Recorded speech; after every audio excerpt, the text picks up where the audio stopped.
they're trying to make sure they have the facts together, make sure they're communicating with Washington, D.C. We just heard from the acting ICE director a few moments ago, didn't know a lot more than what we were reporting here locally.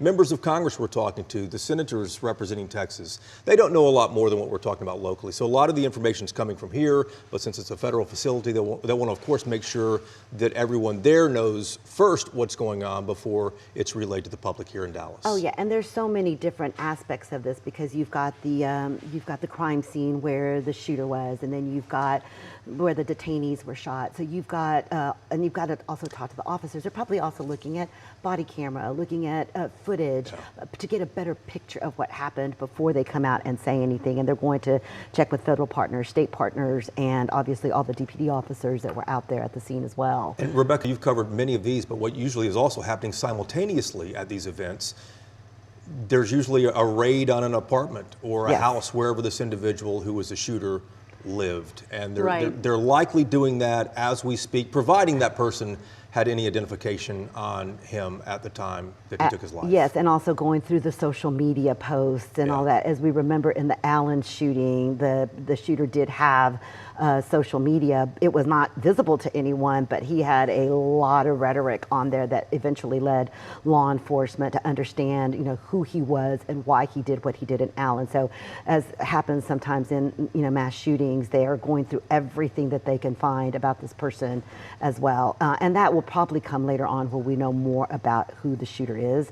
I think what DPD is probably going to come out right away and say is just exactly how many victims there were and what they saw, what the officers saw at the scene. I do think it's interesting, though. I mean, here we are. This happened. I think the call came in around 6:41, and we're about 3 hours in. And they do get a lot of information pretty quickly now that we have the digital age and what they can streamline in and find out from people and witnesses. We seem to have a good insight pretty quickly nowadays. Yeah, and along with terrific sourcing like Rebecca has as well, we do have a good idea what's going on. But I think what's critical right now is looking to preserve any evidence that law enforcement can at this point, especially when it comes to the shooter, any motive, whether there might be a wider threat to any other facilities in North Texas, in the state, or across the country. And there might be a car that the shooter drove to the scene. They'll check license plates. They will check to make sure, try to identify who this person is. And most likely the shooter probably did drive, and they probably already have a vehicle that they're looking at, as well as anything that they can learn about this person's past. When it comes to the rain that we're seeing today, what kind of a role does that play in an investigation like this that you've seen before? Yeah, well, they'll definitely be out there looking at every single shell casing. And if it rains really heavily, I mean, obviously it can impact the crime scene and and if it's lightning, those officers then will have to, step back. And so that could delay things. But I can tell you right now, there are a lot of people out there looking at these things. And they also put up tents. They also put up other covers to preserve evidence, whether it's shells or whether it's any other fiber evidence, things like that might be on the roof. Anything else they could potentially use, they'll try to preserve that as best as possible. The rain certainly is exacerbating the situation. And they'll also be looking at the firearms that this person used.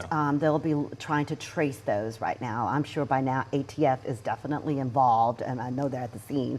And they'll be looking to see where this rifle was purchased, who purchased it, where did it come from, or all the weapons that were used out there, what he had on him. It is remarkable, kind of going back to the Charlie Kirk investigation, the speed at which some of these can go. And we talked earlier this morning about capturing people on camera, whether it's doorbell camera video, whether it's the cameras that are on some of the light poles and traffic lights around the area, that really it is mind-blowing just how much of these areas are blanketed by video surveillance. And I think that the average person doesn't have any clue to just how much video law enforcement has access to. Absolutely. They're going to be looking at every single piece of video out there to figure out when the person got there, how long they were out there, all of that stuff.